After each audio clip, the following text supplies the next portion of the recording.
Hello student, welcome back to my channel Samrat Academy. Student, अगर आप लोग 27 फरवरी को विज्ञान का पेपर देने वाले हो तो ये वीडियो आपके लिए बहुत ज्यादा इंपॉर्टेंट है। मेरे प्यारे बच्चों, अगर विज्ञान में टॉप करना है, चाहे किसी भी सब्जेक्ट में टॉप करना है, दो ही मात्र चीज आप लोगों को करना है क्योंकि समय कम है।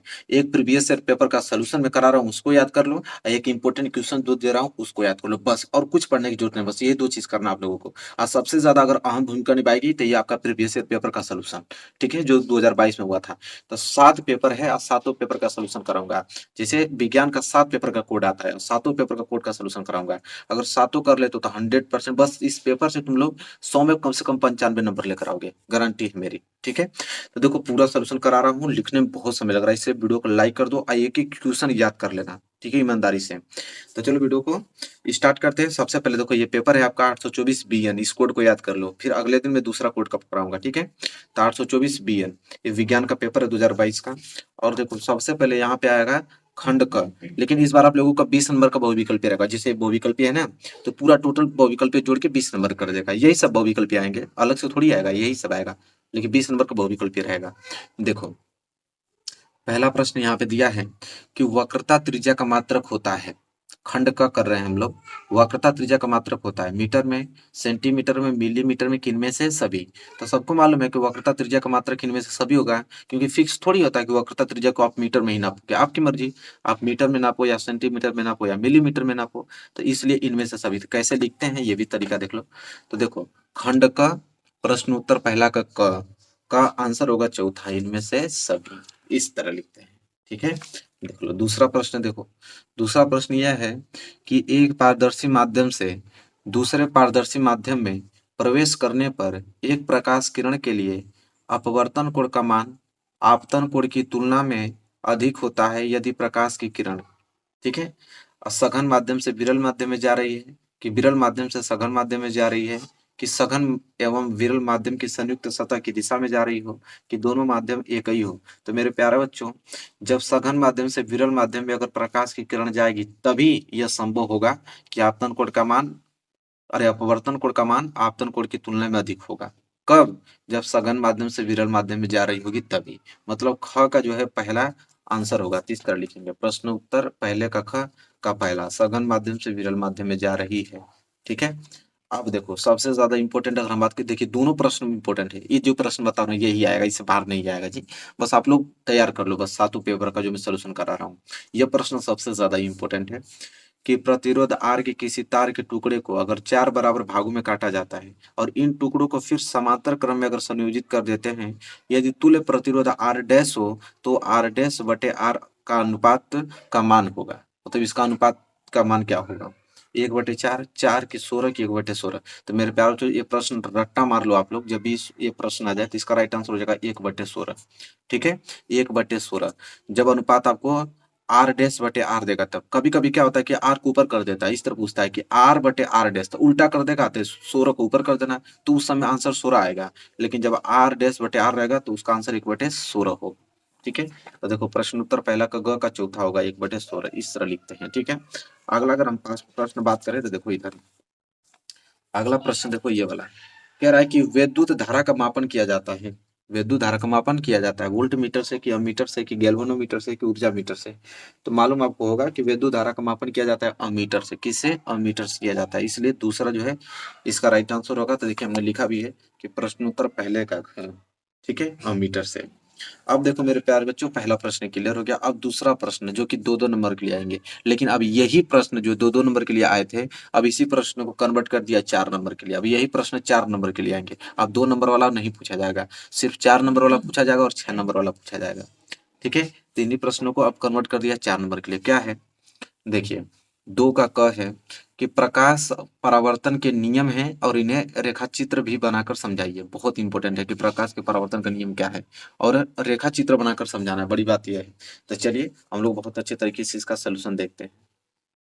देखिए, प्रश्न उत्तर दूसरा का क, पहले हेडिंग हम लोग डालेंगे परावर्तन के नियम, ठीक है। देखिए, परावर्तन के नियम क्या है कि किसी परावर्तन तल से प्रकाश के परावर्तन के निम्नलिखित 2 नियम है। नियम हमसे पूछा था, 2 ही नियम होते हैं। प्रथम नियम कि आपतित किरण और परावर्तित किरण तथा अभिलंब तीनों एक ही तल में होते हैं और इस तल को आपतन तल कहते हैं। देखिए आपतित किरण और परावर्तित किरण और विलंब तीनों एक ही तल में होते हैं। पहला नियम देखो, यहाँ से आपतित किरण आ रही है और यहाँ से परावर्तित किरण, और ये जो का एन डैश आपको दिखा रहा है यह विलंब है, तीनों एक ही तल में होते हैं। यह पहला नियम कह रहा है। और द्वितीय नियम यह होता है कि परावर्तन कोण सदैव आपतन कोण के बराबर होता है। परावर्तन कोण सदैव आपतन कोण के क्या होता है, बराबर होता है। ठीक है, तो देखो यह परावर्तन कोण है। ठीक है, परावर्तन कोण कौन सा दिखाई दे रहा है, कोण आर। परावर्तन कोण कोण आर है, कोण आई के बराबर होगा, मतलब आपतन कोण परावर्तन कोण के बराबर होता है, मतलब कोण आई बराबर कोण आर होता है। यही दो नियम होता है मेरे प्यारे बच्चों, परावर्तन के नियम। अब चित्र भी पूछा था, देखो चित्र भी हमने अच्छे से बनाया है। इस प्रकार लिखोगे ना तो देखो टॉपर की कॉपी इस प्रकार टॉपर लिखते हैं, पूरे नंबर मिलते हैं। इतना क्लीन लिखोगे ना तो नंबर पूरे मिलेंगे। और पूरा सोल्यूशन के साथ भी करा रहा हूँ, यही प्रश्न बनेंगे मैं जानता हूँ। ठीक है, बस आप लोग ईमानदारी से पढ़ो, 100% यही सारे प्रश्न बनेंगे। एक बाहर नहीं जाएगा अगर 7 पेपर कोड अगर कर लिए तो। ठीक है, तो नोट्स बनाते रहो और इन्हीं सभी प्रश्नों को बस याद करो। कोई फालतू की वीडियो देखने की जरूरत नहीं है किसी की भी। ठीक है, बस इसको फॉलो करते रहो। चलो देखो मेरे प्यारे बच्चों, अब दूसरा का ख। अब दूसरा का ख यहाँ पे हमसे ये पूछा है कि एक मोटर बाइक के हैंडल पर 2 मीटर वक्रता त्रिज्या वाला उत्तल दर्पण लगा है। उसके पीछे कोई दूसरा मोटर बाइक सवार जब उससे 4 मीटर की दूरी पर है तो उस समय पहले वाले बाइक सवार के दर्पण में दूसरे का प्रतिबिंब कितनी दूरी पर दिखेगा। ठीक है, और ये प्रश्न 2 नंबर के लिए न्यूमेरिकल आ गया। ठीक है, न्यूमेरिकल सबसे ज्यादा आता है, इतना याद रखिएगा। चलिए इसको हल करते हैं। तो देखिए दूसरा का ख।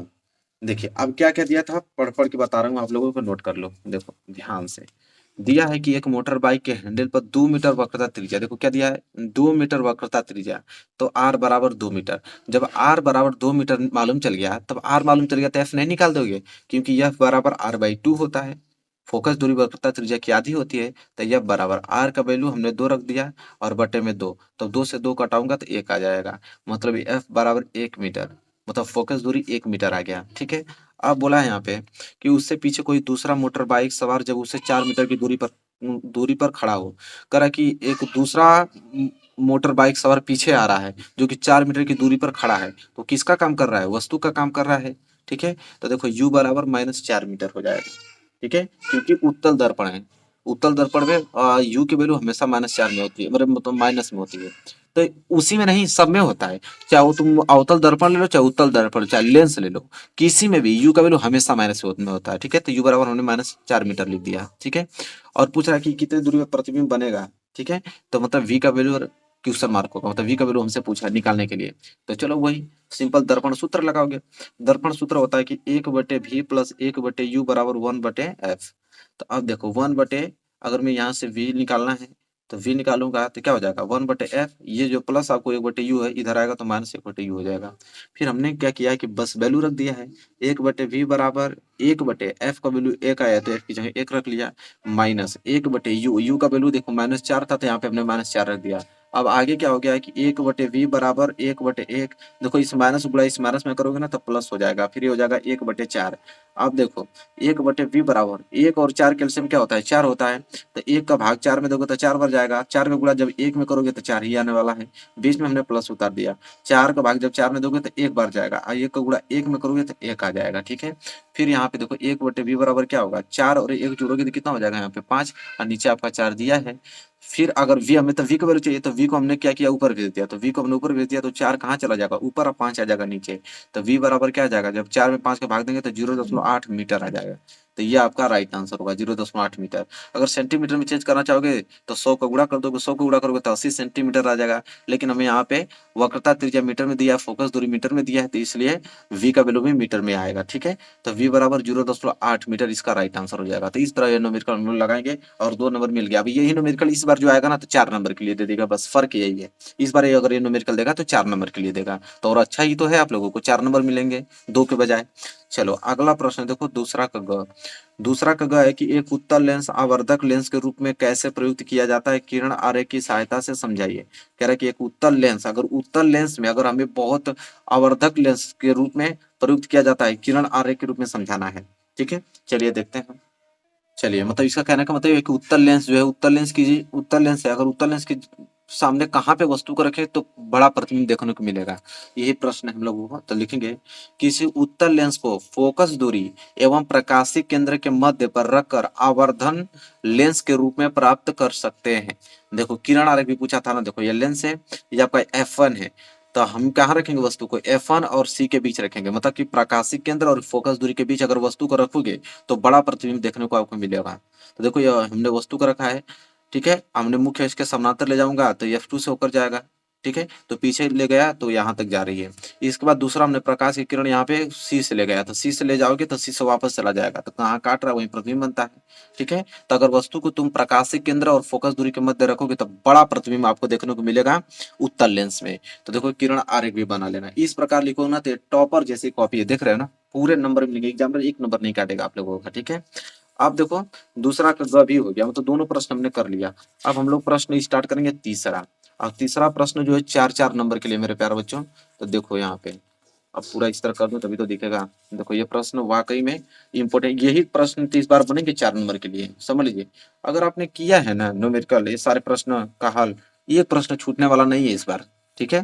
पूरा का पूरा तुम लोग 27 फरवरी को पूरा का पूरा पेपर करके चले आओगे। देखो क्या है प्रश्न, कि 3 प्रतिरोधक जिनकी प्रतिरोधकता 2 ओम, 3 ओम एवं 6 ओम है, इनका किस क्रम में संयोजन किया जाए कि इनकी परिणामी प्रतिरोध का मान 4.5 ओम हो और 1 ओम हो, ठीक है। दोनों हमको हल करना है, एक बार हमें 4.5 ओम लाना है और एक बार 1 ओम लाना है।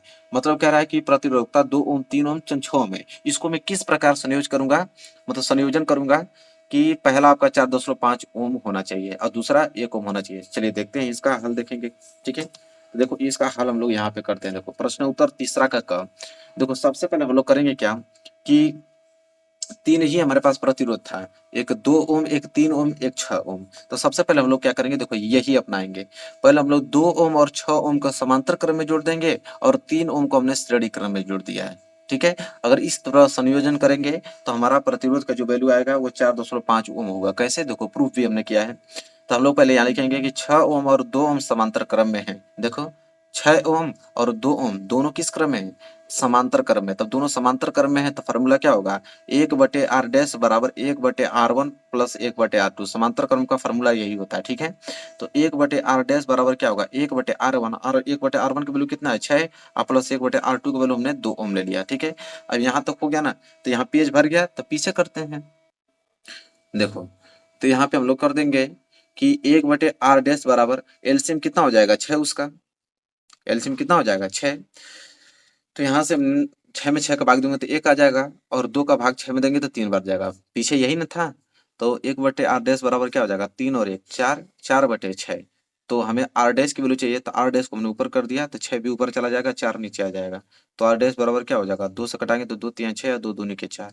r डैश बराबर क्या हो जाएगा 1.5 ओम, ठीक है, 1.5 ओम। अब देखो यहाँ पे हमने किया क्या था कि 2 ओम 6 ओम दोनों समांतर क्रम में था, तब दोनों को हमने हल किया तो 1.5 ओम आ गया। अब 1.5 ओम और ये 3 ओम दोनों किस क्रम में हो जाएंगे, तो श्रेणी क्रम में हो जाएंगे, ठीक है। तो अब 1.5 ओम और 3 ओम दोनों श्रेणी क्रम में हो जाएंगे, तब उसको हल करेंगे। तो देखो वही चीज लिखे हैं कि 1.5 ओम और 3 ओम श्रेणी क्रम में है।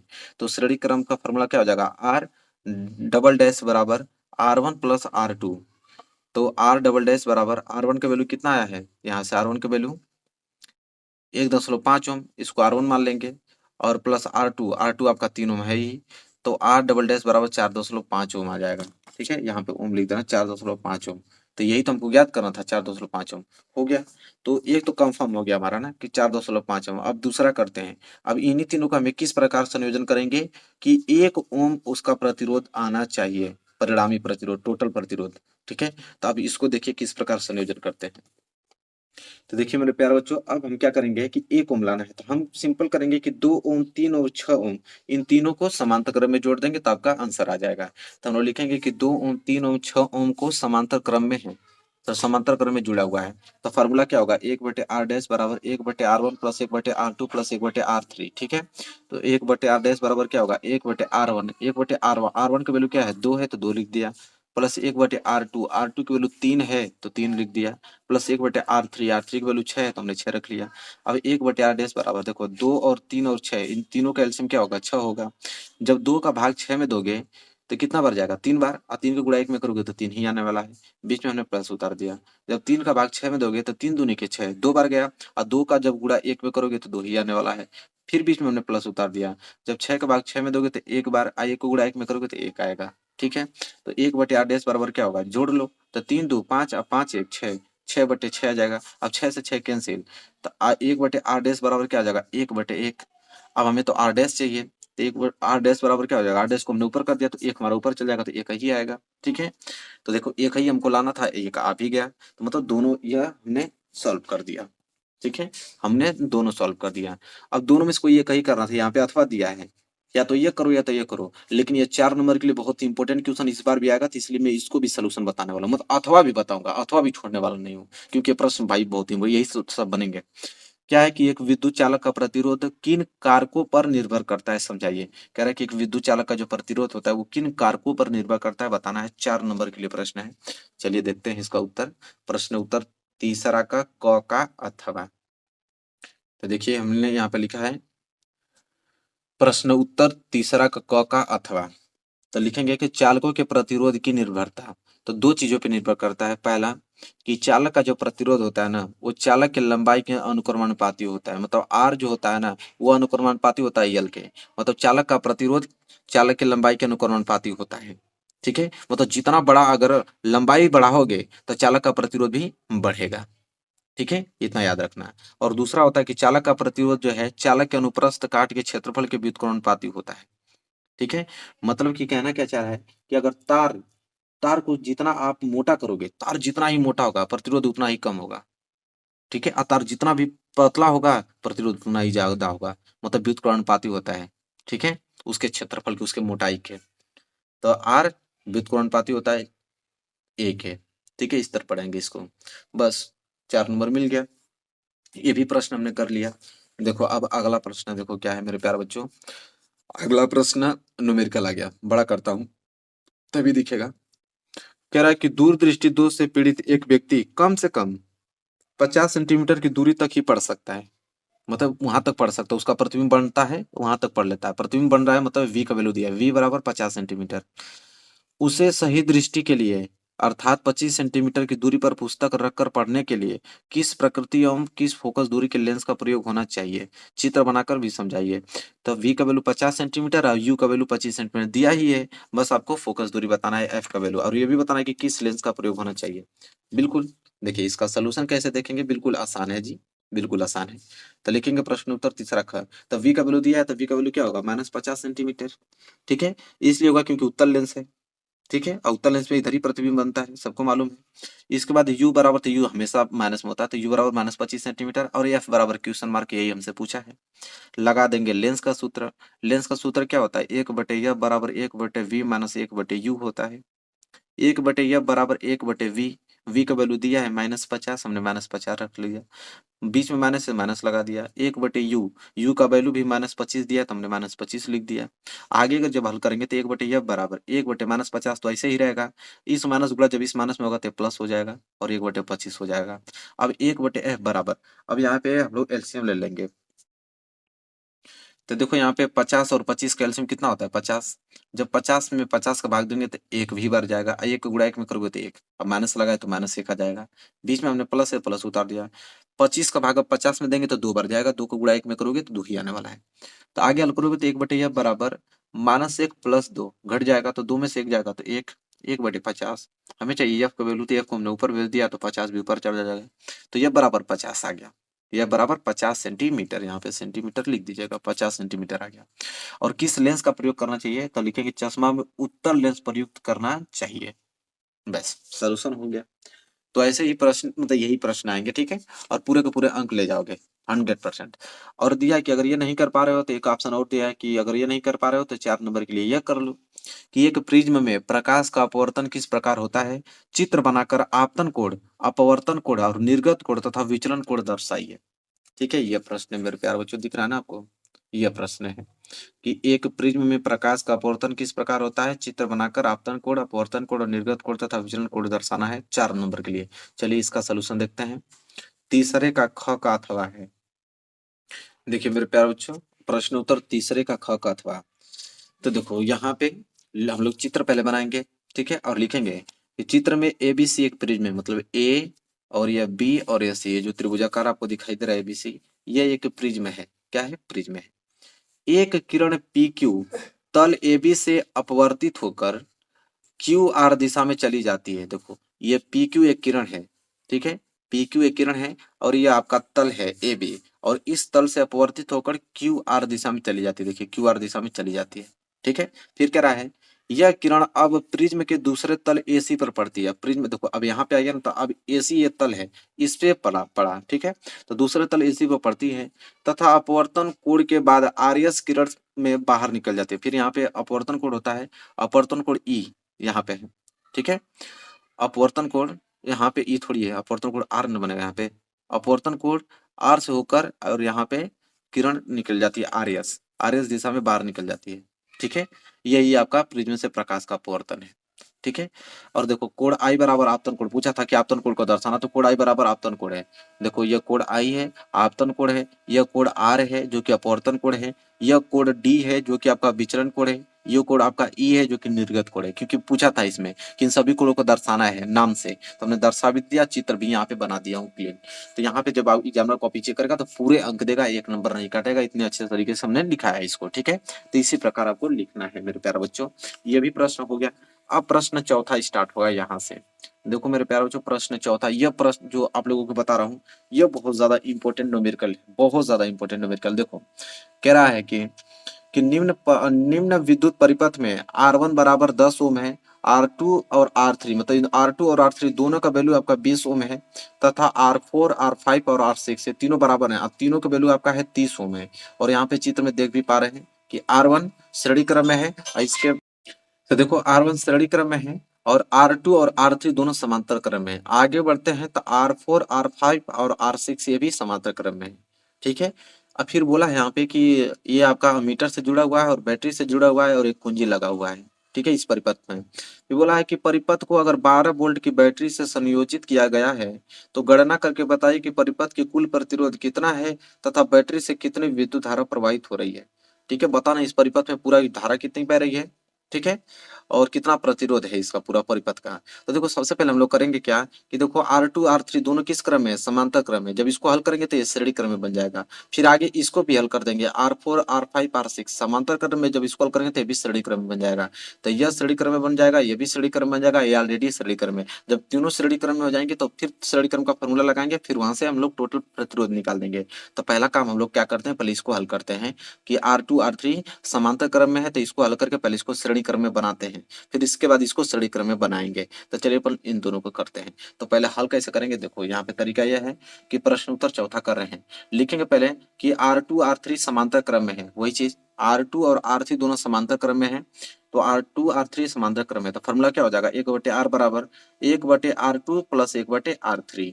तो 1/R बराबर क्या होगा, 1/R2। देखो यहाँ पे दोनों का वैल्यू R2 और R3 दोनों का वैल्यू 20 ओम है, तो R2 का वैल्यू भी 20 होगा और प्लस 1/R3, R3 का वैल्यू भी 20 ही होगा, दोनों बराबर है। तो 1/R बराबर देखो 20 और 20 का एलसीएम 20 ही होता है, ठीक है। और 20 में 20 का भाग दोगे तो एक बार जाएगा, एक को गुणा एक में करोगे तो एक, प्लस 20 का 20 में भाग दोगे तो फिर वही आपका एक ही आने वाला है। तो 1/R बराबर 1 1 2, तो 2/20। हमें R चाहिए तो R को हमने ऊपर कर दिया, तो 20 भी हमारा ऊपर चला जाएगा, 2 हमारा नीचे आ जाएगा। तब 20 को 2 से भाग देंगे तो R बराबर 10 ओम आ जाएगा, ठीक है। तो देखो ये दोनों समांतर क्रम में थे, तब इसको हल किया तो श्रेणी क्रम में आ गया और उसका वैल्यू 10 ओम आया है, ठीक है, यहाँ तक क्लियर।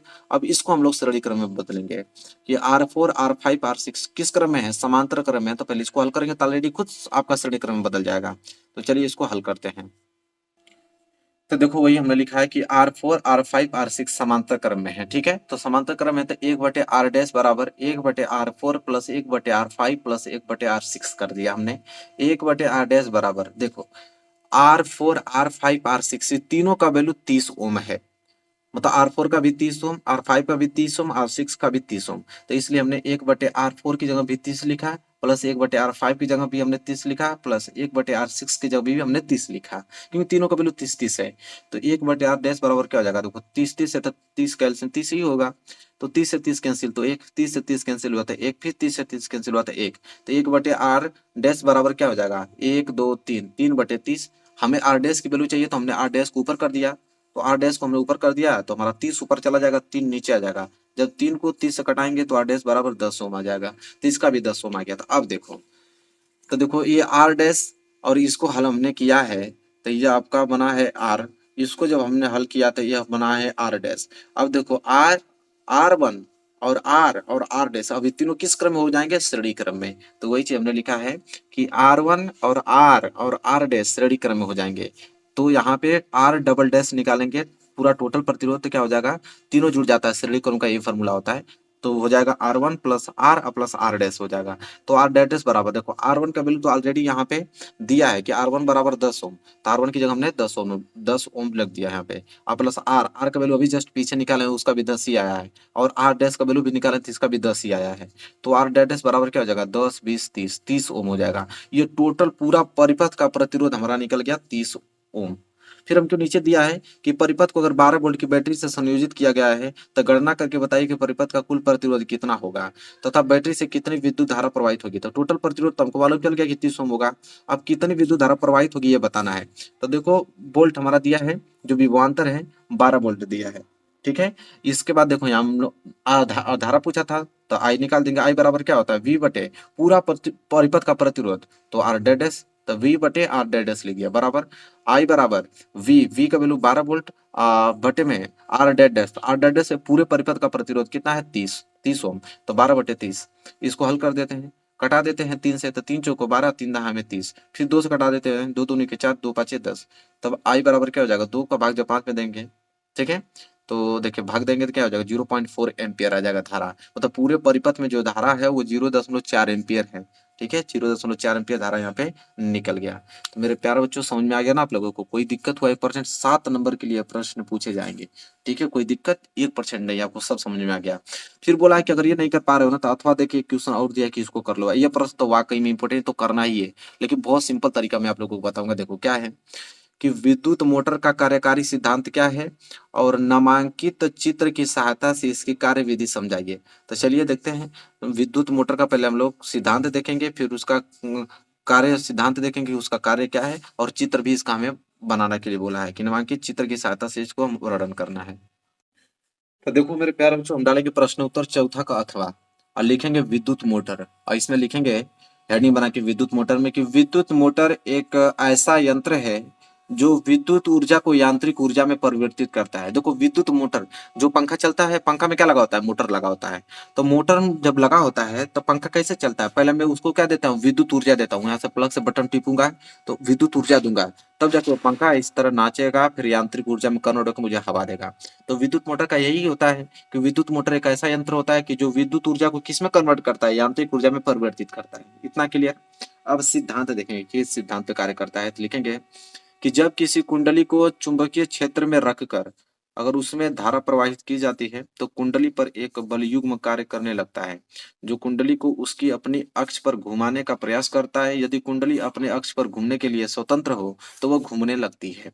कह रहा है कि जब किसी कुंडली को अगर चुंबकीय क्षेत्र में ले जाकर रखेंगे और उसमें से धारा प्रवाहित करेंगे, ठीक है, तो कुंडली पे एक बल युग्म कार्य करेगा, ठीक है, और कुंडली को उसकी अक्ष पर घूमने पर मजबूर करेगा। अगर वो घूमना चाहेगी तो वो घूमने लगती है, अगर वो घूमने के लिए स्वतंत्र है तो वो घूमने लगती है। जो आर्मेचर लगा होता है वो घूमने लगता है इस तरह, ठीक है। तो चुंबकीय क्षेत्र में रखकर उसमें जब धारा प्रवाहित करते हैं तो धीरे धीरे क्या होने लगता है, घूमने लगता है। इसी तरह कार्य करता है आपका मोटर, ठीक है, इसी सिद्धांत पे काम करता है। अब देखो कार्य विधि इसका क्या है।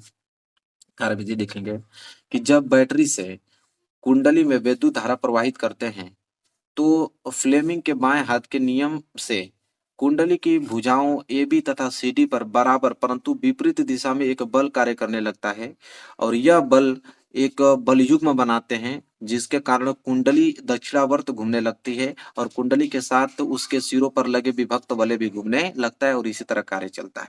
ठीक है मेरे प्यारे बच्चों, समझ में आ गया होगा आप लोगों को। फ्लेमिंग के दाएं हाथ के नियम के अनुसार और बाएं हाथ के नियम के अनुसार ए बी तथा सी डी पर बराबर परंतु विपरीत दिशा में बल कार्य करने लगता है और वो दक्षिणावर्त दिशा में घूमने लगता है और इसलिए विभक्त वाले भी घूमने लगता है। ये इसका कार्य सिद्धांत कार्य विधि हो गया। ठीक है, तो देखिए कार्य विधि भी हमने बता दिया, इसका हमने सिद्धांत भी बता दिया, अभी विद्युत मोटर भी बता दिया कि किस सिद्धांत पे काम करता है।